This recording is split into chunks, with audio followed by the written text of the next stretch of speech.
Yo, what's up? Today we got another video. We're gonna be watching I don't like this glaze, but the genius behind the American oligarchy. I don't like glazing this like American oligarchy type stuff because it's low-key not the play, I'm not gonna lie. From an American perspective for my international viewers. It has upsides, but it has a lot of downsides too. So let's take a look at this American oligarchical glaze. You would prefer the human race to endure, right? You're hesitating. Yeah, well, Yes? I don't know. I would. This is Peter Thiel. This is a long hesitation. This is a long hesitation. There's so many questions implicit Should in the this. human race survive?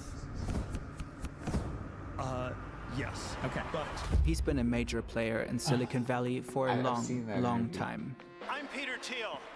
I build companies and I support people who are building new things, from social networks to rocket Appreciate that. ships. You might know him as the multi-billionaire who co-founded PayPal and Palantir, as Facebook's first outside investor, the guy who funds out their projects like floating countries, private space travel, and the quest for immortality.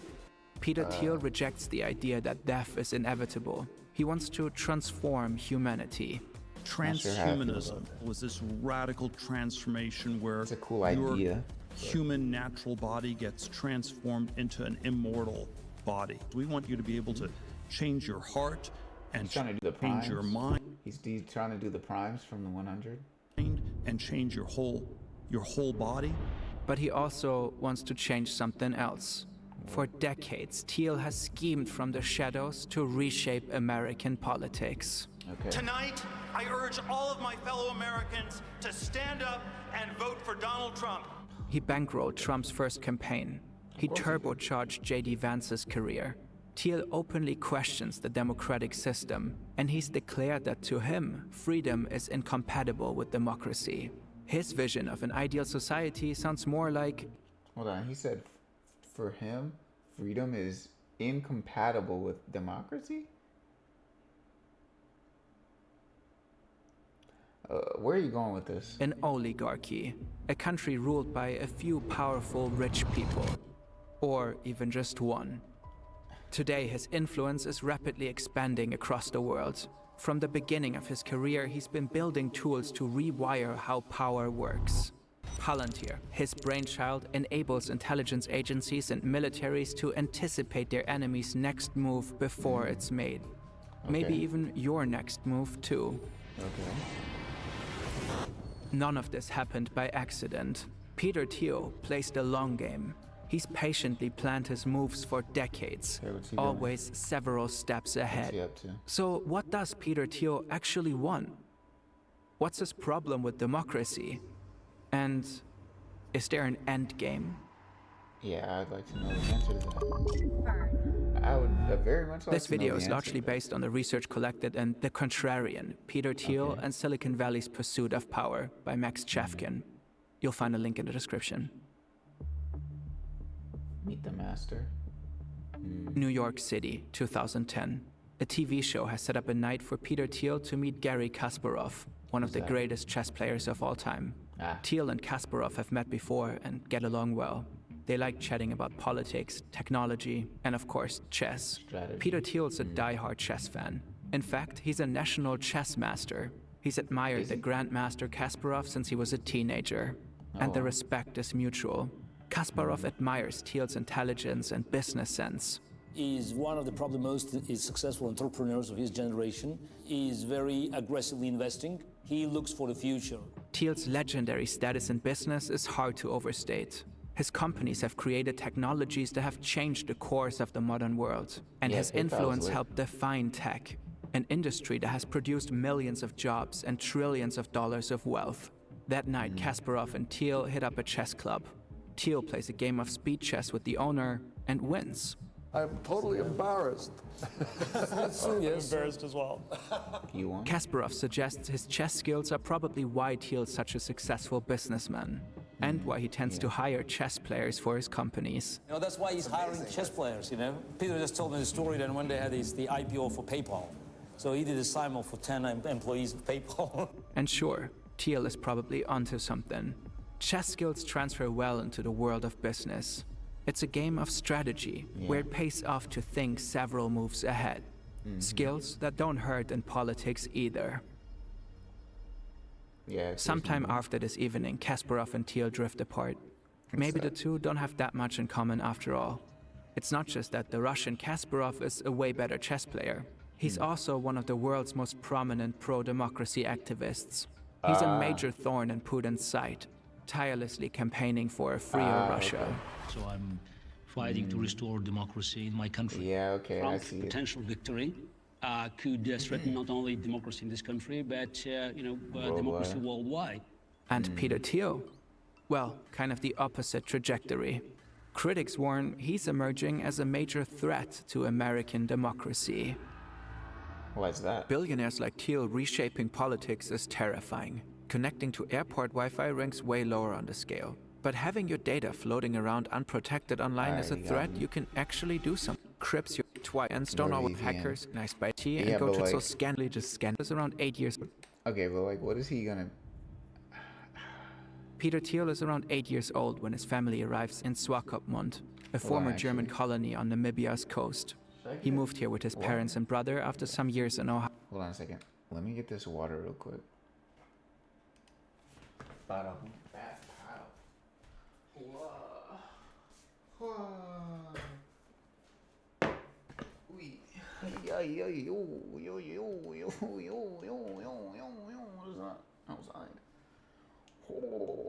Alright, let's get back into it. Ohio. During the 1970s, the city is occupied by apartheid South Africa. At the time, it's a town clinging to its German roots, where Hitler's birthday is still celebrated and the Nazi salute is a casual greeting for some. Peter's father, Klaus, takes an engineering job at a casual greeting for some. That's him? Peter's father, Klaus, takes an engineering job at a uranium mine just outside town. Germany? Hold on. Bro grew up in Nazi Germany? Was he with it or not? He was definitely probably influenced by it. That might play into his political inclinations. The mine is controversial and shrouded in secrecy. According to international law, South Africa isn't allowed to mine here, but they go ahead anyway. Extracting Namibia's uranium is part of South Africa's nuclear weapons program. The regime is secretly developing bombs to defend against a possible Soviet attack and to protect the apartheid way of life. According to a former British activist group, black laborers have worked at the mine under dangerous conditions. Meanwhile, white families like the Thiels enjoy a privileged life. Brand new medical facilities, country club memberships, kids in private school. Young Peter is reportedly first put in a whites-only school in Johannesburg, then in a German-language school in Swakopmund, where the curriculum pushes a Christian nationalist worldview and even paints white South Africans as the real victims of the region.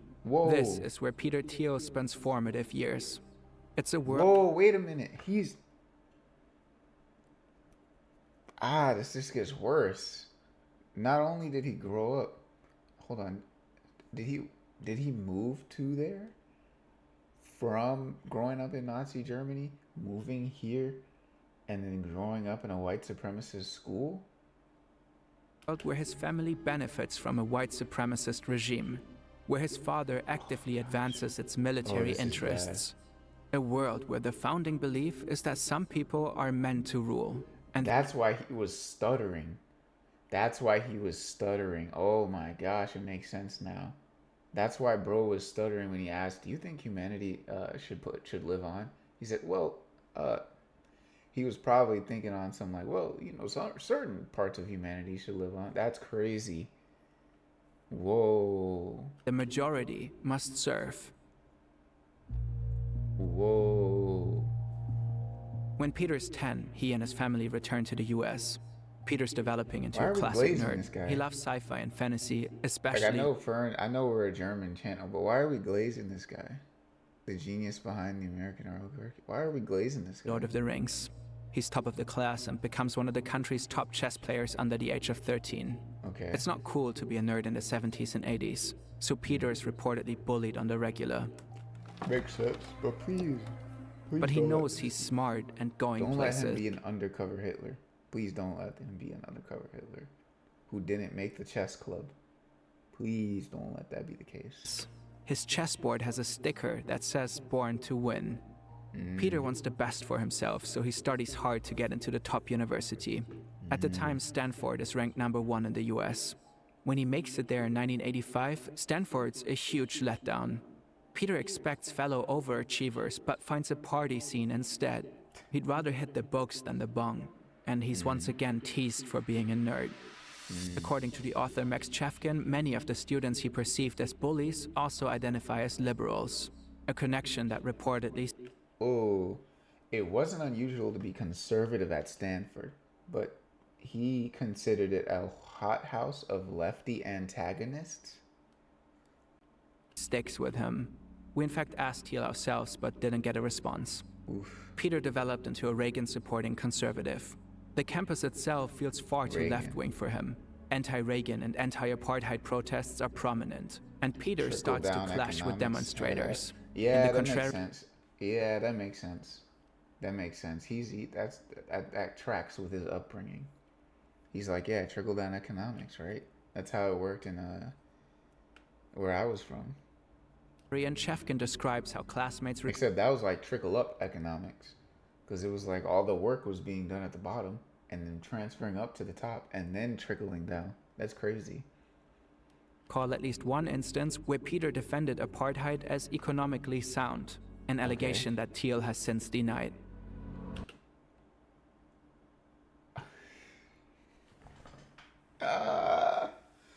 Whoa, told his classmates at Stanford he thought the apartheid system was a sound economic system.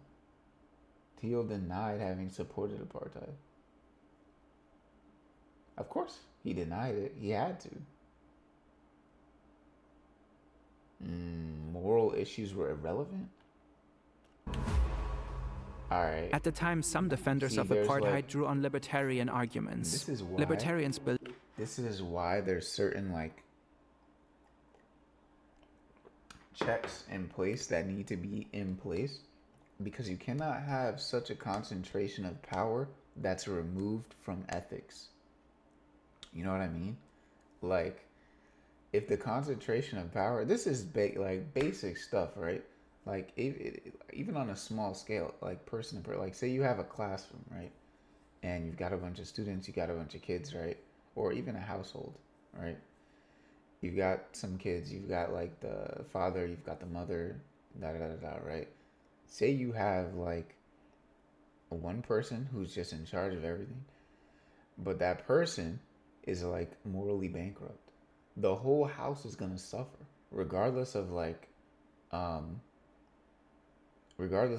you know, what resources end up getting produced by the house. The whole house is going to suffer, just because like where the power is coming from is not coming from a point of focus on the people, but focus on the resources that the people produce. It's this basic stuff. Let's continue on. The best society maximizes personal and economic... The fact that no, let's not glaze him. I don't care how smart he is if he's unethical. It doesn't matter, because without people that are ethical around him to balance the power and make sure it's being used in an ethical way and used for the betterment of people and not detriment, then it doesn't matter in general. Like, power without purpose is just power for power's sake, and that's useless.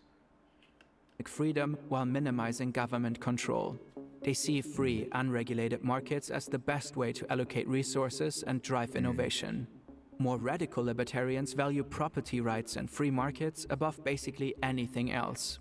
Critics say this leaves little room for values like social justice, which are cast as secondary or even incompatible with the libertarian definition of freedom. From that perspective, apartheid could be rationalized. South Africa's systematic denial of civil rights was simply the price to pay for its higher level of wealth than neighboring countries. By Peter's sophomore year, he's known on campus as a hardcore libertarian. And though the 80s sees students increasingly advocate for race and gender equality, Stanford is not an entirely liberal institution. It has a fair share of other conservative and libertarian students and faculty members during Peter's time there. Still, Chafkin describes Peter feeling like he's in the minority, and that the dominant campus culture is hostile to people like him. I was gonna say, he doesn't seem very libertarian. I'm not into politics like that as far as like speaking about it and stuff like that. I don't even really like to get too deep into the whole like sectionalism of it, but from what he's saying and judging by his upbringing, it doesn't even seem like he's even libertarian, more conservative. But So he does what he'll keep doing throughout his life. He builds a network of like-minded men, the beginnings of a network that will support him throughout his career. What will later be known as the so-called PayPal Mafia. PayPal Mafia? With 11 other conservative men, Peter launches a campus newspaper. The Stanford Review aims to stir things up. It regularly criticizes campus culture from a conservative perspective, with a famously biting style. Open letter urges gays to incite homophobic incidents? What? Throughout Peter's time at Stanford, a few pieces especially stirred on campus. This is the lowest of your concerns. People are actually starving out here, and you're worried about what somebody wants to do with their private parts. Your priorities are fucked, quite frankly. the pot. Shefkin found a few examples in the Stanford archives that he wasn't allowed to reproduce. One columnist claimed that gay men engage in unnatural sex. Another complained when Stanford considered... there are bigger fish to fry. There are so many fish to fry. Why this? Why this? Why dedicate your energy to this? It's not even like it's unconsensual. It's not even like it's unconsensual. Now, if it was like unconsensual, that's a different problem. You know, that's a problem that, you know, it's worthy of your efforts, at least in the current frame.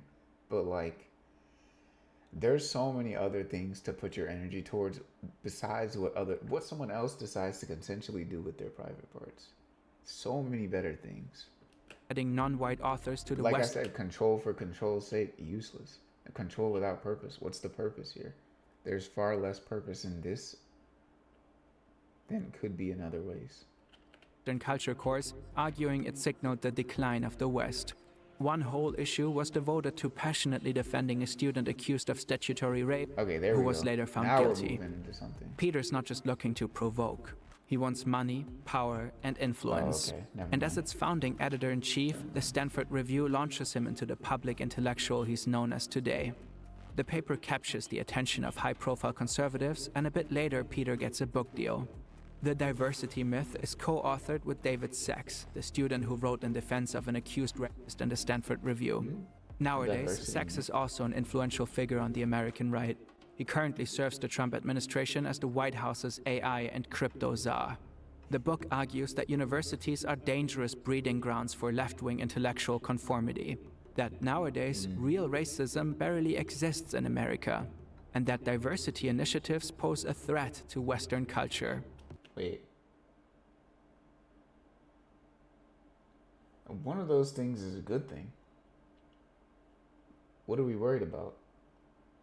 There are almost no real racists in America's younger generation. That's a good thing, no? That's something that has been worked towards for generations. That shouldn't even really be a thing.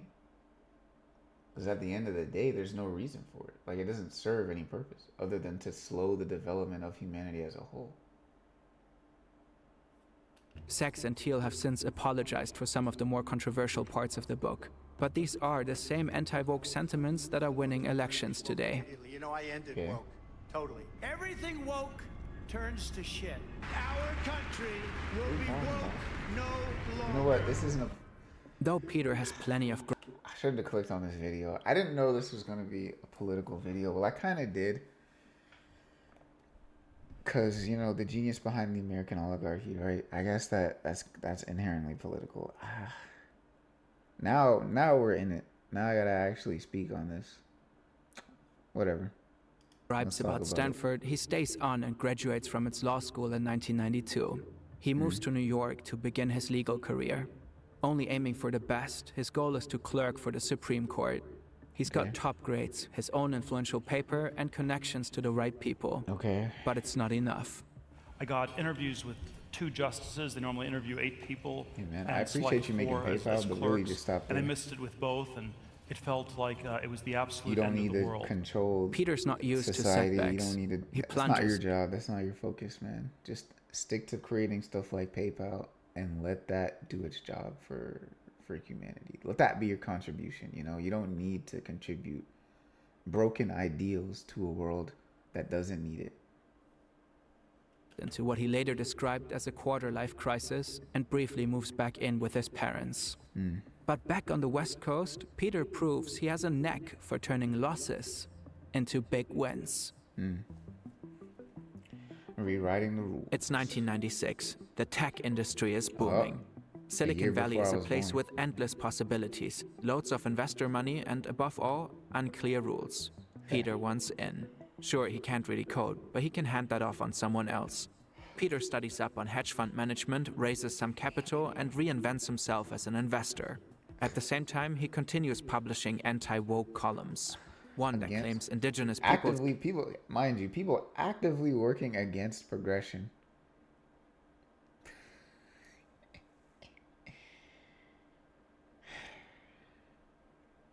That's tough. That's tough, man. That's tough. People just can't help themselves for some reason. Honestly, you got a good thing going with the PayPal, with the investing. Look, it can be neutral. Does not have to. You don't have to put your broken ideals out into the world to slow down progression. Stay as anti-Western winds up in the Wall Street Journal. By chance, Peter meets the brilliant young cryptographer Max Levchin. Max is obsessed with Palm Pilots, clunky little handheld computers. At the time, they're barely more than a calendar with an internet connection. See, that's dope. Not all Focus on investors that. would listen to a 20-something jabber away about Palm Pilots. But Peter's not a typical investor. Max believes Palm Pilots will have way more potential if they can be linked to businesses. If personal devices were linked to a business's infrastructure, a whole new world of users would open up. Yeah, like for sure. connecting an individual directly with a bank. Yeah. All someone needs to figure out is how to build an encrypted network that can securely link a handheld device with a corporate system. And Max believes he can do it. He is way ahead of his time, and Peter sees the potential immediately. He offers Max a $250,000 investment the very next day. Peter will become known for these big bets on inexperienced founders. Bets that very often pay off. On the surface, PayPal looks just like another convenient way to pay. But in reality, it was built on a radically libertarian vision. Money moving freely, beyond government control. The same vision that would later drive the crypto movement. And just like crypto, that freedom quickly attracts the gray areas of the economy. PayPal's early growth comes from industries most banks avoided, like gambling and NSFW stuff.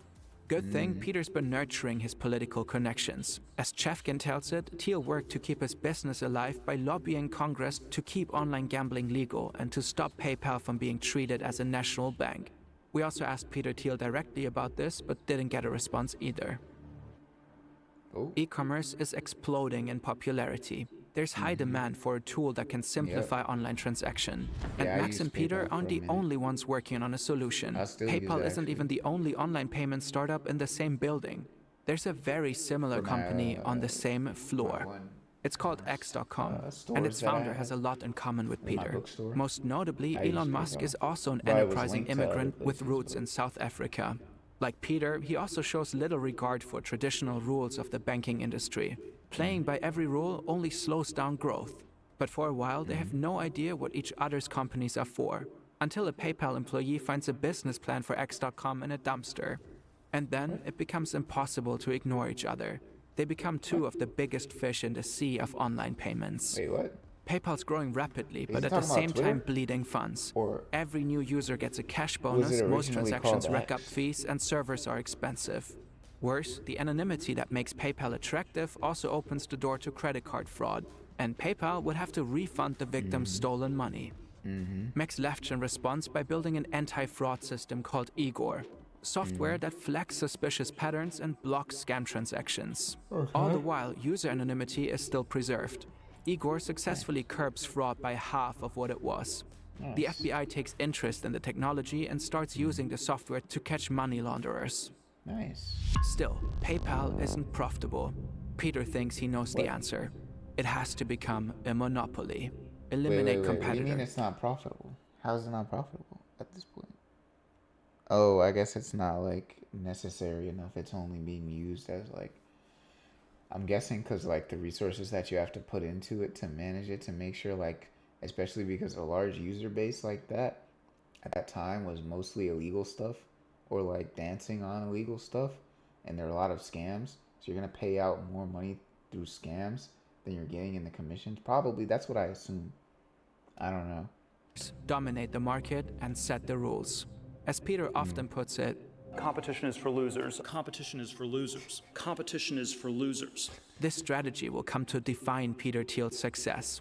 He'll outline it in the business best-selling book 0 to 1, and it will become a guiding principle in the tech industry. What I think everybody who is a founder or entrepreneur should aim to do is build a monopoly. And all the great companies that people have built are monopolies of one sort or another. By 2000, the online payments... I'm not entirely mad at that statement, but like, it gets to a point. You know what I mean? Like, it gets to a point. Because, like, depending on the service, right? Depending on the service, what you're actually offering, a monopoly can be either good or bad, right? Like, if it's a monopoly on, like, healthcare, I guess, like, free healthcare, sure, that's great. Because that means, like, the resources, as long as it sticks to, you know, what it's supposed to actually do, then that means that the resources are going to be more efficiently like able to like circulate and things like that, which is probably a good thing. However, if it's a monopoly for something like something, say for example media, right? If it's monopoly on something like media, right? You not free healthcare. I mean, like maybe giving like free. It could be contaminated in every way. So I guess as I'm thinking about this, it's more just. I feel like a lot of the times it depends. It depends, because it's like there have been times where I'm just like, okay, you know what? Sometimes monopolies are kind of efficient, but there's always that corruption factor that it's like, okay, how much influence over something does it have? All right, like if you take a media monopoly and you say like, okay, this is like the sole producer of like a certain form of media, and then that certain forms of media starts to, like with social media, and like the social media platforms and stuff, it starts to gear towards a certain thing, like ad revenue and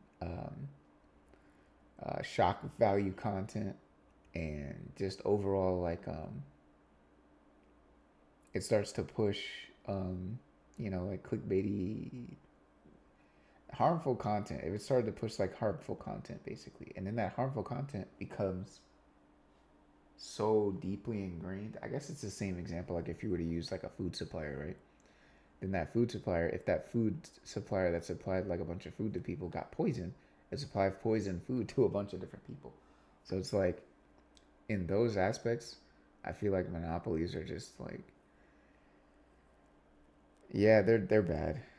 I'm trying to think of an example in which it could be good to like kind of play advocate, but that corruption factor is always going to be there, as far as I'm seeing right now. Now, let's just play the video. Base has grown more competitive, and PayPal is still operating at a loss.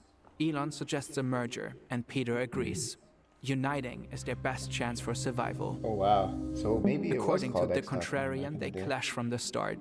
Over the name, over the software. Elon becomes CEO because he's a bigger shareholder, but Peter allegedly can't stand his leadership. He's said to think Elon's a reckless egomaniac, and Elon is said to think Peter's a sociopath who only cares about money. Their battle stalled the company's... I mean, they're both like, are they? They're both making like, from what I observe, correct assumptions about each other. But that doesn't mean that doesn't mean they have to tolerate it. Or that doesn't mean that they feel good about it. So Thiel decides to end them. Elon goes on his honeymoon, leaving the CEO position undefended. And in an elegant, calculated move, Peter captures it. Levchin and others loyal to Thiel start voicing their gripes about Musk. They manage to convince enough board members to oust Musk and to insert Thiel as temporary CEO, a position he'll keep. It won't be Thiel's last tactical takedown.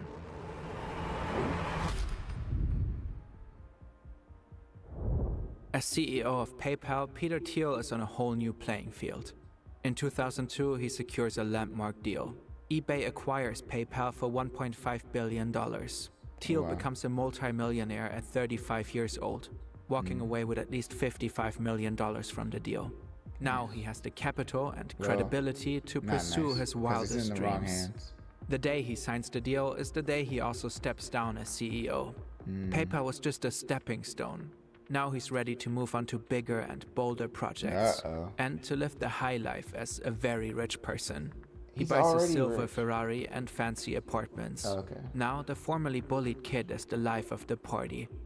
More and more people want to be in his orbit. That's the thing about, like, you know, when it comes to me, right? Like, I look at, like, I feel like I look at wealth, like, completely different from a lot of people sometimes. Because, like, for me, like, the appeal of being rich isn't, like, being about, or isn't, like, climbing to the higher ranks of society to be with other people who, like, got rich and, like,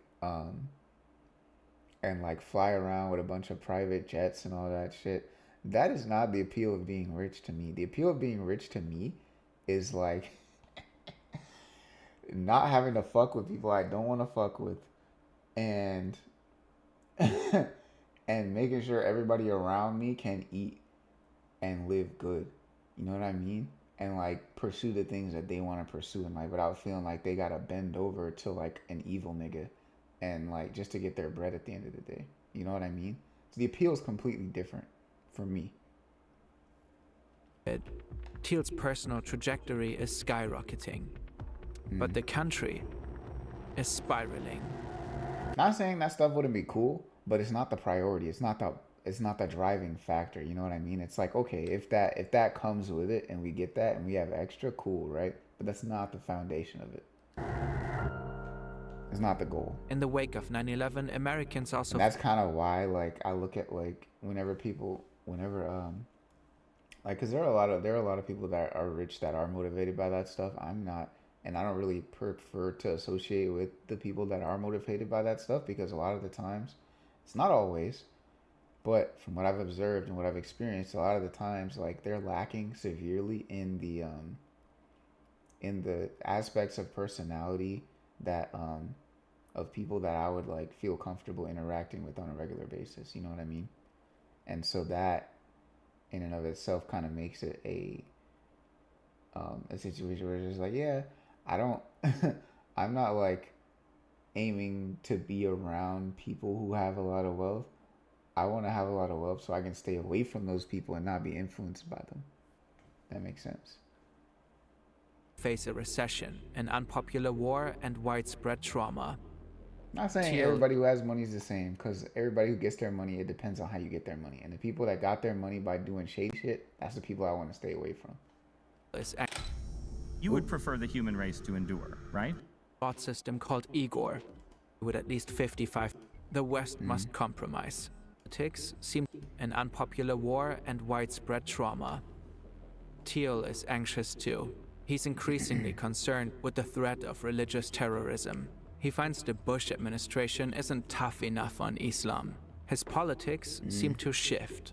At Stanford, he wrote fiery libertarian essays railing against government power.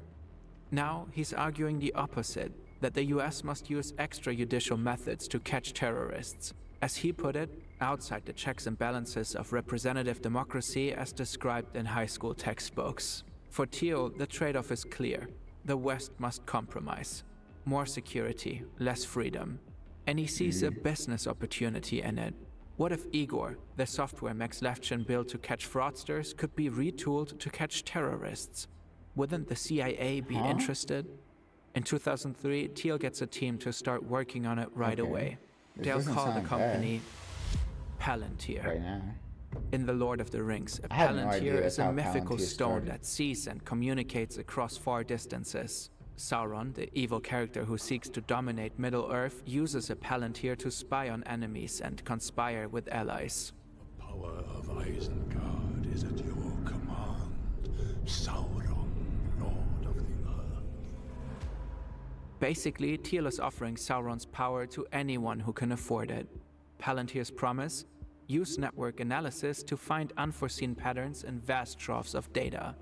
This is especially interesting to US intelligence agencies who had collected information on Al-Qaeda conspirators but failed to see the connections till after the attack. In the early years, many users are disappointed with Palantir's service, but their timing is excellent, with everyone terrified of another attack. And Thiel's chosen CEO is excellent at raising money. His name is Alex Karp. He's another former Stanford classmate. When Osama bin Laden is captured and killed, rumors circulate that Palantir was used to find him. Public interest in the company skyrockets. Based on what's known today about Palantir's abilities at the time, any meaningful involvement is questionable. When media outlets ask Alex Karp about that rumor, he's careful not to confirm or deny involvement. He tends to dodge the question with a smile and imply that some connection is there. Did your company help to track and kill Osama bin Laden? When you open the paper and look in the news about these kind of things, there's a 2/3 chance, depending on the country involved, that somehow my company was involved. One media outlet isn't buying the hype. Yeah, a gossipy blog called Gawker. According to Max Chefkin, Gawker's Silicon Valley page reports no real link between Palantir and the bin Laden raid, and suggests the company spread the rumor just to boost sales. ValleyWag is known for roasting the tech industry back when most news outlets tend to sing its praises. And a favorite target of Gawker's gossip and mockery is Peter Thiel. Thiel will take care of Gawker later. Beyond founding Palantir, Thiel spends the 2000s turning tech startups into giants. I was the sort of first angel investor in Facebook in summer of 2004. The business was already tracking quite well. They only needed money to buy more computers. So I think that was always sort of a promising sign. In 2004, he becomes Facebook's first big investor. Thiel not only funds the company, but becomes Zuckerberg's mentor. Now Zuckerberg is one of the richest people alive, and Thiel's investment will net him about $400 million. Thiel doesn't stop there. Through his network, he backs Airbnb, Spotify, SpaceX, so Thiel is like, okay, I see. So Thiel is the real, like, he's the real Palpatine in this situation. I got you. Later, OpenAI. In 2007, Thiel seems to have spotted the financial crisis early. Yeah, he's in the he back bets against the US. Bro. But a lot of he's in the back moving everything. Like, I appreciate these services, but I feel like in part his influence and his like ideologies actually play into the reason why a lot of these companies, and I say a lot of them, but it's really just mainly Airbnb and Facebook, that are like not exactly, they're not like, I'm not trying to say they're not perfect, but it's like they're not doing what they're designed to do with the right intentions in mind. If that makes sense. 2007, Thiel seems to have spotted the financial crisis early. But it's like now they're doing other stuff. You know what I mean? But that other stuff isn't necessarily stuff that's like helping people. It's kind of doing the opposite, or inserting more control in a way. In certain aspects. Bets against the US housing market. The gamble pays off. It's extra stuff that people have no choice about if they want to use the service. But it's extra stuff that, like, in the wrong hands can be very, very harmful. 60% return in just 6 months. Banks will collapse and around 9 million Americans will lose their jobs. But for Thiel, it's cause for celebration.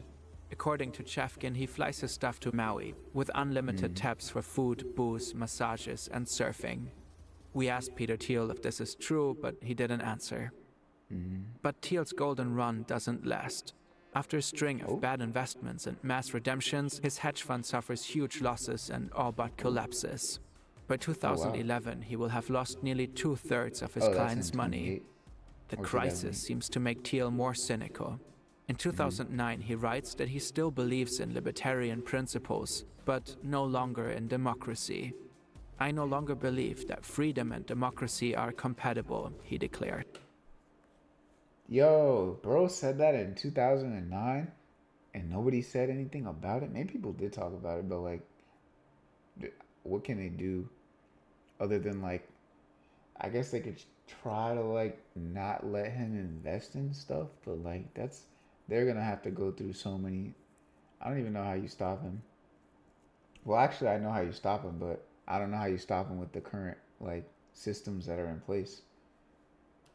He argues that America has been in decline since the 1920s, when women gained the right to vote and when the Great Depression created mass uncertainty are compatible, he declares. He argues that America has been in decline since the 1920s, when women gained the right to vote and when the Great Depression created mass unemployment. Decline?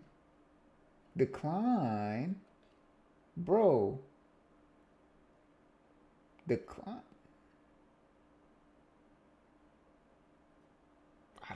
I don't get where that came in. Employment. Well, he's a bigot and he's probably like racist, so I guess like that makes sense. In his view, women he's saying as black people and women got more rights. Crazy. And poor people are especially hostile to libertarian policies. Their ability to vote stands in the way of his ideal society. The essay makes waves. I feel like people like this think that they're smart, but they're not really, because they don't go to the root of the problem. I'm about to say something very interesting. This is something I don't really say a lot, but I understand it from a very good standpoint. But like, okay, let's take his idea for a second and say that he's correct, right? Let's say that like women and poor people are the reason for why society is declining, right? So you have two schools of thought. If you take that and you say, okay, let's say that's true, right? You have two schools of thought, right?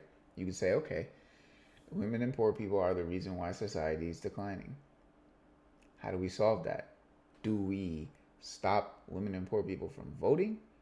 Or do we better the lives and tools of women and poor people so that they can be more equipped to actually like quote unquote contribute more to society? You got options. You don't have to be like, oh, they're down, let's eliminate the downness. See, it's a backwards mentality, because it's like he thinks he's smart when he's saying this, but it's like the real smart play is don't just like, I know he's like, exactly, this is where the ethics comes in, because these are people and not like they're not like just numbers on the screen. I don't know if he's like seeing that from like his perspective, but like these are actual people. And so instead of just like being like, oh, I'm gonna say, hey, let's cut the bottom of it, why not just pour into the bottom so that the bottom raises, and by the bottom raising, the whole ship raises. But I guess a lot of people don't understand that. Some people don't understand that. Calls him a loopy libertarian, ridiculing him for wishing women couldn't vote. Thiel later clarifies it's not that he wants to take one class of voters' rights away. The problem is that Americans in general won't vote. Because it's not like the complete story. So it's like he thinks he's smart, but he's not all that smart. For libertarian policies. So, better to do away with democracy altogether? Meanwhile, Gawker Media gleefully reports Thiel's investment failures. They claim he exaggerates his net worth and make fun of his hypocrisies. Gawker reported on a lot of important topics other media outlets wouldn't touch till much later, like the crimes of Harvey Weinstein and Jeffrey Epstein. But they also posted a lot of the crimes of Harvey Weinstein and Jeffrey Epstein. But they also posted a lot of arguably cruel gossip. In 2007, they outed Thiel's sexual orientation with a post titled, "Peter Thiel is totally gay, people." Peter Thiel's sexuality was an open secret at the time, but he didn't seem to want it reported. His outing was clearly a violation of privacy. According to The Contrarian, Thiel sees Gawker's coverage as damaging to his business. And plenty of other people have grudges against his site. So Thiel quietly That'll funds a never get team old. of lawyers to take up their cases. The decisive moment comes in 2012 when Gawker publishes a leaked sex tape of the wrestler Hulk Hogan. Hogan sues, and Thiel secretly bankrolls the fight with $10 million. What did that Bankrolls the headline fight. say? Even for a minute, watching Hulk Hogan have relations in a canopy bed is not safe for work, but watch it anyway. What? With $10 million. He was watching it? The stage is set for a major courtroom battle. Hulk Hogan, former professional wrestler turned Versus reality Gawker. star, is taking on media website Gawker. Gawker is hit with just over $140 million in damages and files for bankruptcy in 2016. Whoa, Gawker Media is no more. And Thiel is proud of his win, calling it the most philanthropic thing he's ever done. In an interview, he compares the journalists behind the company to terrorists. He's just spinning his own narrative. That in his head, that was philanthropical. The world learned that it's dangerous to mess with Peter Silicon Thiel. Valley Reporters equivalent of Without Borders Al-Qaeda called his is crazy. feat a serious threat on freedom of the press. Critics argue that this set a precedent for wealthy individuals to weaponize the courts and bury media that criticizes them. But Peter Thiel is just getting started.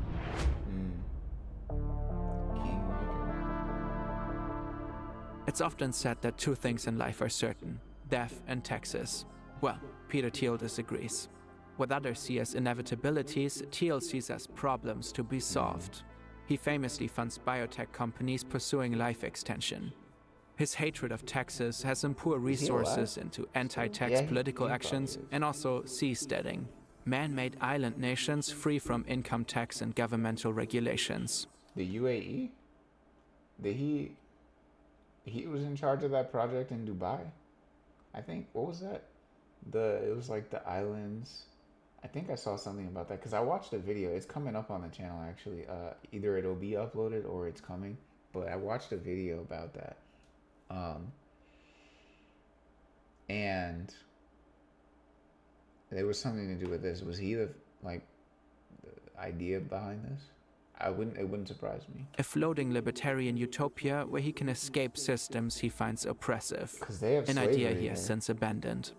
He looks into And I other know exit he's, plans, with that, like a bunker in New Zealand, based on which how he was also raised later and how he's drops, talking. and the chance You for know he's human with exit that. plans regulations. A floating libertarian utopia where he can escape systems he finds oppressive. An idea he has since abandoned. He looks into other exit plans, like a bunker in New He may have Zealand, which he abandoned it, also but- later drops, and the chance for humanity to reach Mars. This becomes Peter Thiel's pattern, seeking escape. Escape from rules that govern everyone else. But escape on Peter Thiel's scale doesn't come easily. Immortality research and space exploration require Yeah, massive if you resources. have that much scale, you automatically, it's an age-old phrase, and it holds true. With that much power comes great responsibility. So now that you have all that power, you can't just skirt the rules. You can't just have all that power and no responsibility. It's not how it works. You gotta actually move a certain way now. Changing tax laws requires massive influence. Fortunately for Thiel, his wealth and influence have grown enormously. So he can attempt He doesn't have to. Technically, he could just go against the rules, but the consequences are now they're way worse. Cause now, if he decides to actually start standing on the stuff that he's talking about and starting to implement his stuff, now it's they killed the CEO for less, right? The United Healthcare CEO, was that it? Who they killed, right? United Healthcare CEO. I think that was it. Was that it? Yeah, I think it was him. Brian Thompson, was that him? Luigi, UHC CEO. Okay, yeah. So they've killed guys like him for far less. Well, not far less. He actually did a lot of shady stuff. But like now, like if he actually stands on this stuff that he's gonna stand on, you really think people are going for it? No, they're just gonna take him out. There's no way to amass that much power to have the freedom and then do like egregious stuff. Because as soon as like you start doing that egregious stuff, they're just gonna take you out. Like, what are you thinking? To reshape politics to enable his search for escape. In 2007, he does something unusual for Silicon Valley entrepreneurs. He starts funding presidential candidates. His first big bet is the libertarian Ron Paul. That's what I would do. If I had a button that was just like, okay, we're gonna take someone's power away. Like, as soon as somebody starts moving that crazy with that much power, I'm just like, all right, you're done. Like, what are we doing? Like, not killing them, but just like removing the influence, removing the money, removing the power, like all of it gone. Like, you abused it, you ruined it. You go do something else now. Hopefully, you can turn it around. Shot candidate for presidency, but a politician with a passionate base. Like Thiel, Paul is an advocate for extreme free market capitalism. They're also both skeptical of climate change to different degrees. Ron Paul doesn't win the 2008 presidency. Obama does. Yeah. In 2012, Ron Paul runs again, and this time Thiel is his biggest donor by a long shot. Thiel wasn't really banking on Paul's win. Instead, he was thinking ahead. In an interview with the magazine Slate from 2012, Thiel says he was really campaigning for 2016, building up a strong libertarian base. Thiel seems to want a candidate who will ensure his wealth will be protected, one who will grant more power to the tech industry, and one who shares his view that America is in decline and needs a strong man to become great again. When Trump is revealed as the best candidate to promote those aims, Thiel donates $1.25 million to his campaign. In 2016, Thiel takes the stage at the Republican National Convention during primetime. Tonight, I urge all of my fellow Americans to stand up and vote for Donald Trump. Thiel campaigns for Trump as if his views represented Silicon Valley. But at the time, Trump is deeply unpopular in tech.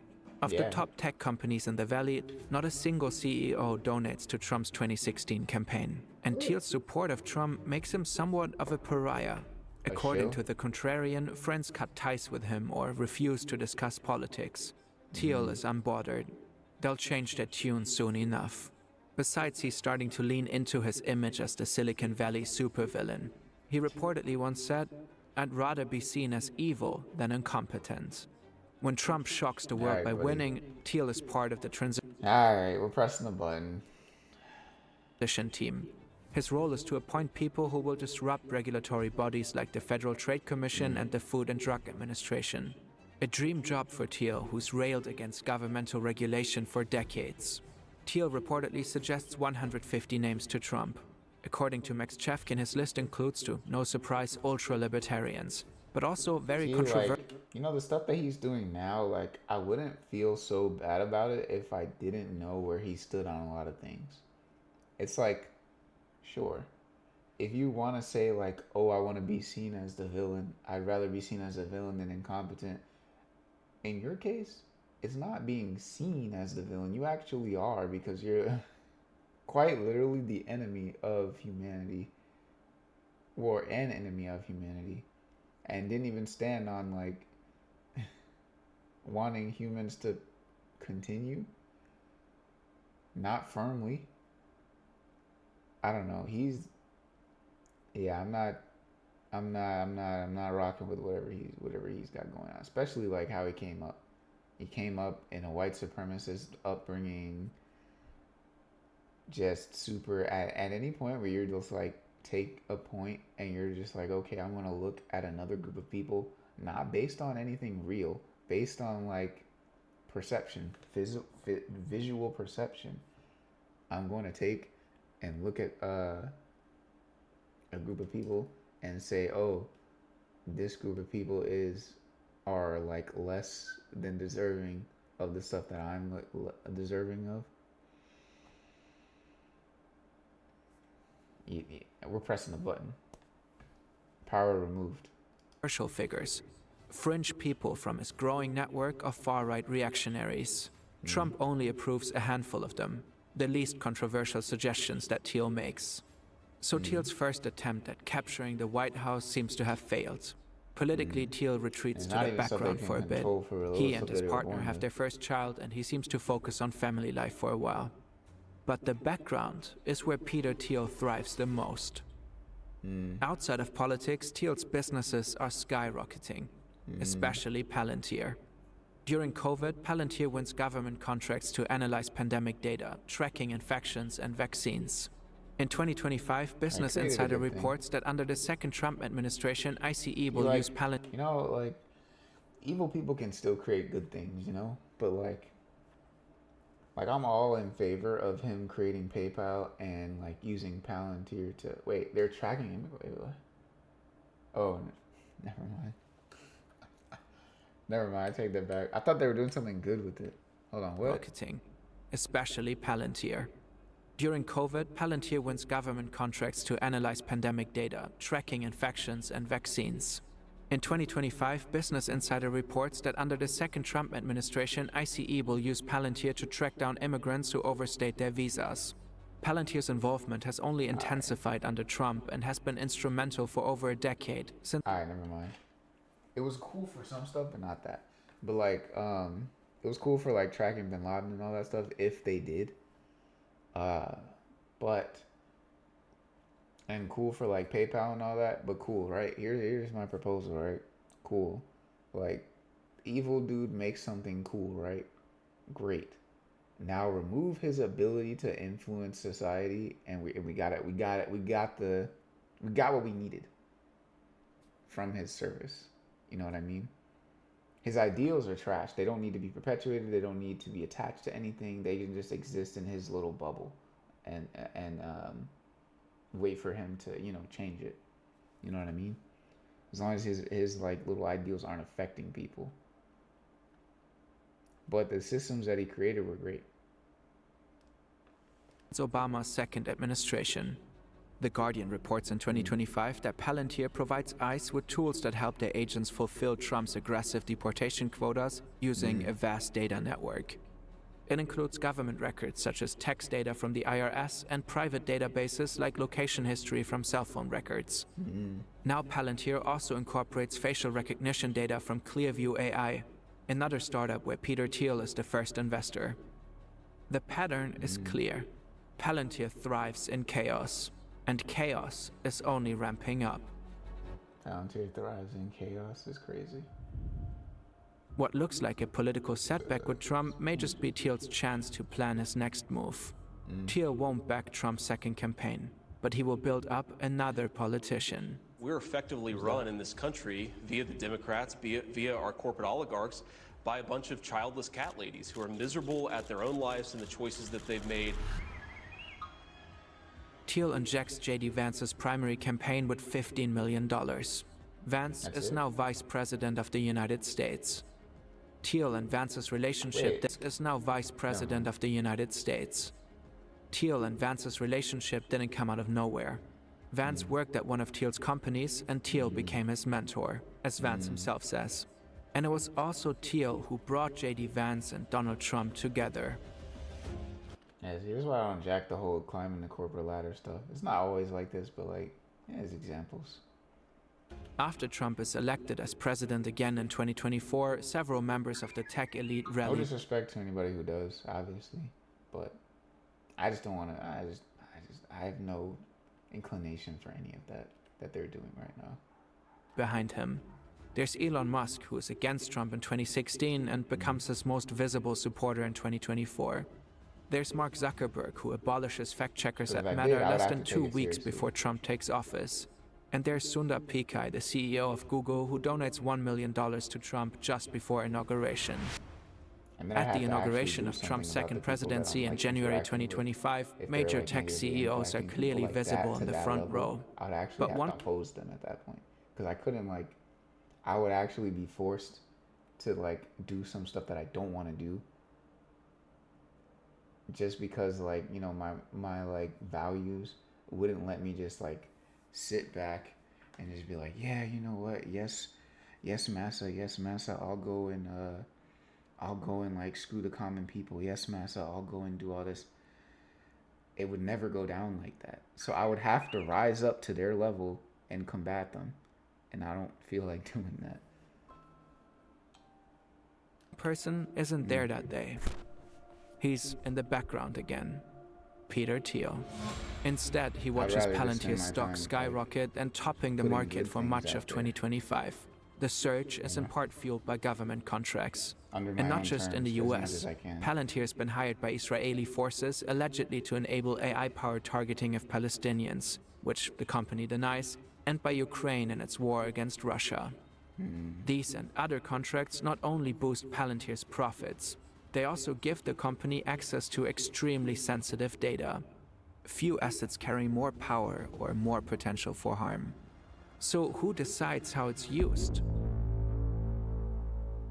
We reached out to Peter Thiel as well as Palantir because we had a lot of questions. Unfortunately, none of them were answered. In 2012, Peter Thiel said, "One of the things I like about technology is that when technology is unregulated, you can change the world without getting approval from other people.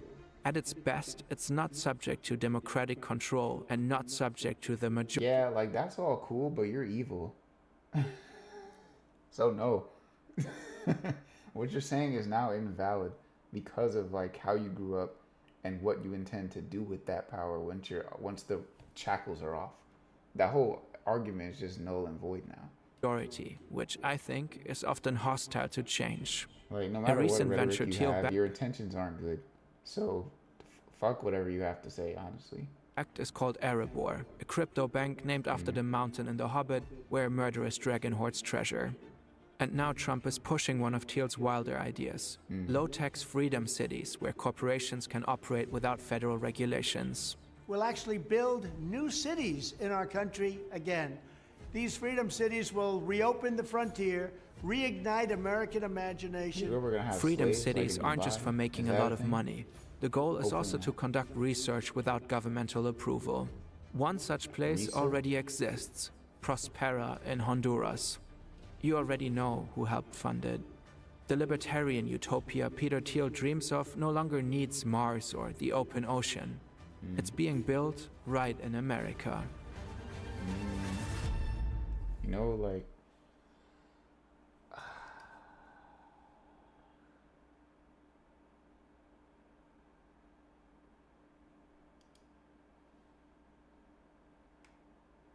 good ideas with bad intentions.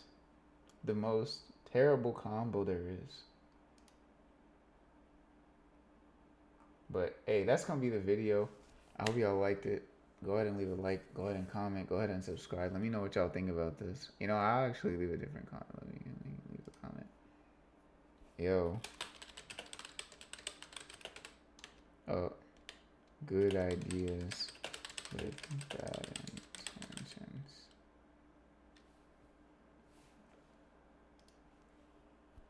Alright. That's gonna be the video. Catch y'all on the next one. Bye.